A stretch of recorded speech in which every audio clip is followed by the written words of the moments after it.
Нова шанса законот за заштита од пушење да помине на владина седница ќе има оваа или најдоцна следната недела. Финалното усогласување е при крај, а министерот за здравство Азир Али очекува законот наскоро да влезе во владина процедура. Иако првично се најавуваше дека построгиот закон ќе почне да важи од 1 март. Роковите се пробија. Причина за тоа беа реакциите од угостителите и тутунската индустрија. Дел од нивните предлози се прифатени, дел се одбиени и останали уште забелешките од Министерството за земјоделство кои треба да се доусогласат.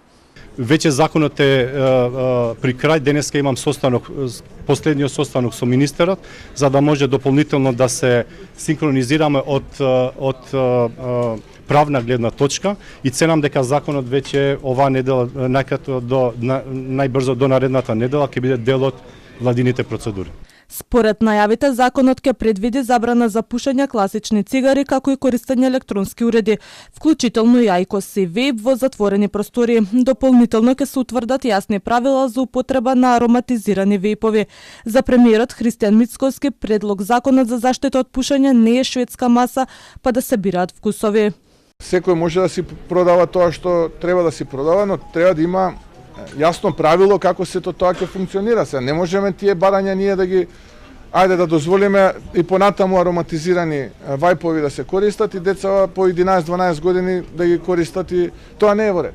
Тоа е она кое што ние не сакаме да биде во законот, а тие велат да има еден-два вкуса, ментол да имало. Сега не е ова, како да ви кажам, шведска маса, малку од ова, сака малку од онат.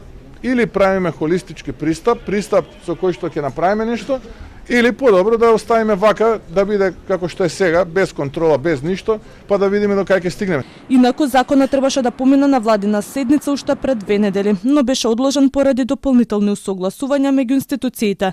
Министерот за земјоделство Цветан Трипуновски посочи дека нивните забелешки се од техничка природа и очекува наскоро да се постигне договор. Во меѓувреме дел од бизнисите и тутунската индустрија се жалат.